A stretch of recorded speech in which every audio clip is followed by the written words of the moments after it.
രാജകൊട്ടാരത്തിനടുത്തുള്ള ഒരു ഗ്രാമത്തിൽ ഒരു പാവപ്പെട്ട കർഷകൻ താമസിച്ചിരുന്നു. അയാൾ ഒരു സത്യസന്ധനും കഠിനാധ്വാനിയുമായിരുന്നു. എന്നാൽ അയാൾ വലുതായി ഒന്നും സമ്പാദിച്ചിരുന്നില്ല. ഒരുപാട് വർഷത്തെ അധ്വാനത്തിൻ്റെ ഫലമായി അദ്ദേഹത്തിൻ്റെ കയ്യിൽ കുറച്ച് സ്വർണ്ണ നാണയങ്ങൾ ഉണ്ടായിരുന്നു. ഇതെൻ്റെയാണ്, എൻ്റെ കഠിനാധ്വാനത്തിൻ്റെ ഫലമാണ്. ഇതെന്തായാലും വീട്ടിൽ സൂക്ഷിക്കാൻ കഴിയില്ല, മറ്റെവിടെയെങ്കിലും സൂക്ഷിക്കാം. തിളങ്ങുന്ന സ്വർണ്ണ നാണയങ്ങൾ നോക്കിക്കൊണ്ട് അയാൾ പറഞ്ഞു. കർഷകൻ കൊട്ടാരത്തിൻ്റെ അടുത്തെത്തി. സ്വർണ്ണ നാണയങ്ങൾ ആരും കാണാതെ അയാൾ കൊട്ടാരത്തിൻ്റെ പുറത്തുള്ള ചുമരുകൾക്കിടയിൽ ഒളിപ്പിച്ചു. എന്നിട്ട് അയാൾ സന്തോഷത്തോടെ വീട്ടിലേക്ക് മടങ്ങി. മാസങ്ങൾ ഒരുപാട് കടന്നുപോയി. അങ്ങനെയിരിക്കെ ഒരു ദിവസം കർഷകൻ്റെ ഭാര്യ വീട്ടുമുറ്റത്ത് നിൽക്കുകയായിരുന്നു. പെട്ടെന്ന് അവൾ ദൂരെ നിന്നൊരു ചെണ്ടമേളം കേട്ടു.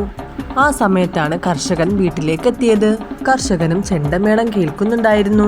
നോക്കൂ, ഉത്സവമാണെന്ന് തോന്നുന്നു, നമുക്ക് എന്തായാലും കാണാൻ പോകാം, ഭാര്യ കർഷകനോടായി പറഞ്ഞു.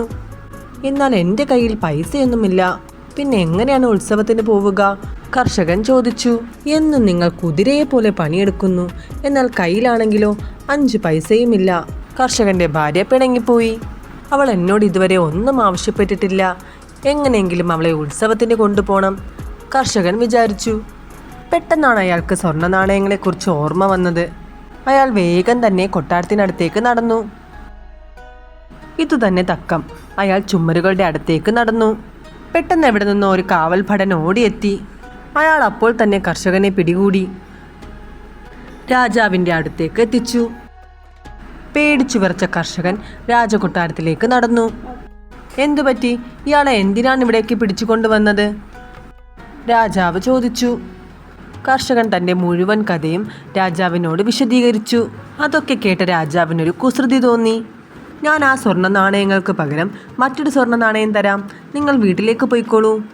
ക്ഷമിക്കണം രാജാവേ, എന്നെ എൻ്റെ നാണയങ്ങൾ തന്നെ എടുക്കാൻ അനുവദിച്ചാൽ മതി, കർഷകൻ അപേക്ഷിച്ചു. നീ നിന്റെ സ്വർണ്ണ നാണയങ്ങൾ മറന്നേക്കൂ, പകരം ഞാൻ നിനക്ക് 2 സ്വർണ്ണ നാണയങ്ങൾ തരാം. എന്നോട് ക്ഷമിക്കണം മഹാരാജാവേ, എനിക്ക് എൻ്റെ സ്വർണ്ണ നാണയങ്ങൾ വിലപ്പെട്ടതാണ്, അവ എടുക്കാനായി എന്നെ അനുവദിച്ചാൽ മാത്രം മതി. രാജാവ് സ്വർണ്ണ നാണയങ്ങളുടെ എണ്ണം ഉയർത്തി.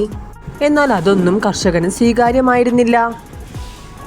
നീ നിന്റെ സ്വർണ്ണ നാണയങ്ങളെ മറന്നേക്കൂ, ഞാൻ നിനക്കെൻ്റെ രാജ്യത്തിൻ്റെ പകുതി നൽകാം, രാജാവ് കൽപ്പിച്ചു.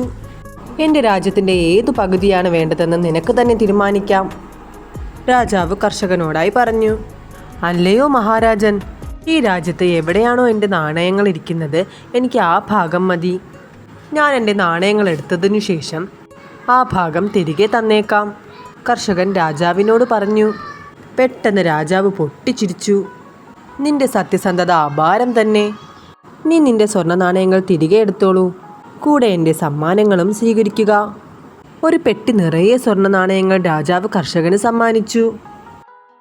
കർഷകനും രാജാവിനും ഒരുപോലെ സന്തോഷമായി.